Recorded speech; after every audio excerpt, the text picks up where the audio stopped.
They said the desert swallowed people who asked too many questions.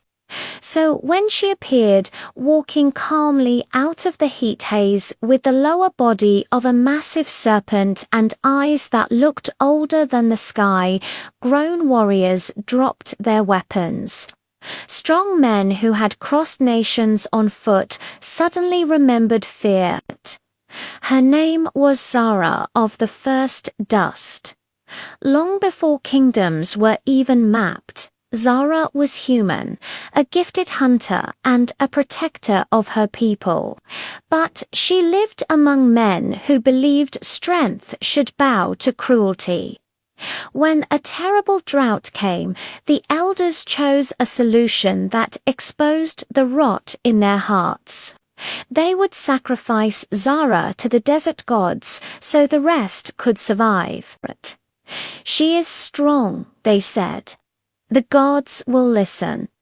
They bound her at dawn and left her under the open sky. No water, no blade, no mercy. But the desert was listening first. As the sun burned her skin and thirst cracked her lips, Zara didn't curse her people.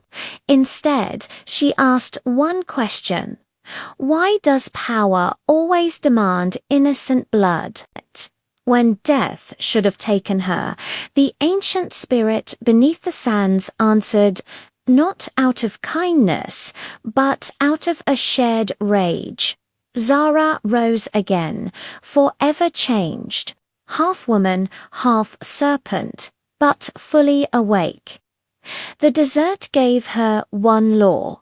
You will not rule by fear, you will rule by truth. Years passed.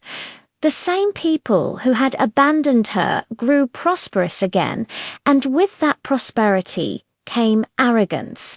They lied, stole, and used the weak as ladders.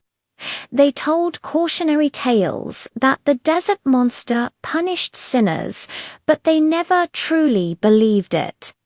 Power had made them deaf, until Zara walked back into their world. She didn't attack, she didn't scream, she simply walked. And where she walked, consequences followed. Crops failed where greed lived. Wells dried up where lies were told. Warriors who lifted their swords against the helpless found their strength drained before the battle even began. There was no blood, no spectacle.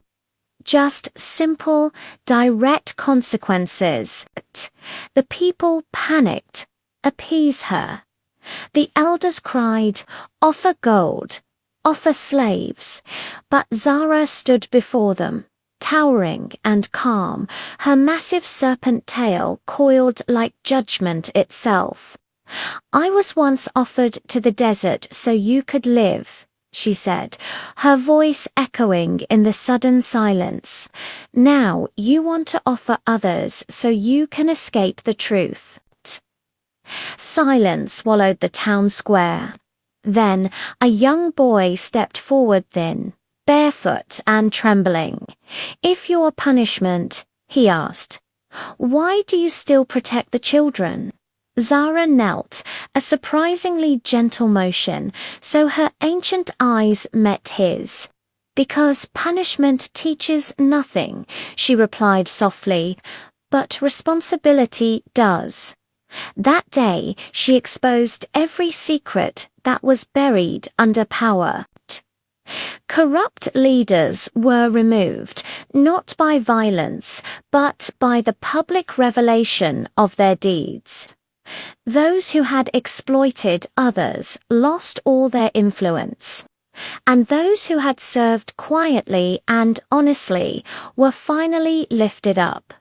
Some tried to flee the desert, but the desert followed them. Zara never chased. She never ruled from a throne. She simply remained visible, unavoidable.